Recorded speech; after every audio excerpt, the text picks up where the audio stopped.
In this video, I'm going to show you how to withdraw money from Melbet in Ghana. It will be very simple to do. First, you will come at your menu. Before continuing the video, I'll invite you to create a Melbet professional account where you come and click on registration.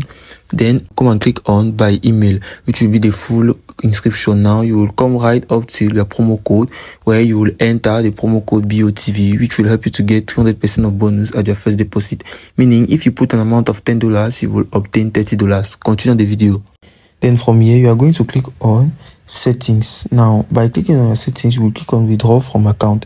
You will look for the withdraw funds which are most especially used in Ghana. For example, at the level of the e-wallet, in case like Skrill, for example, by clicking on it, you will just enter your amount of money and your payment, e-payment account or ID number.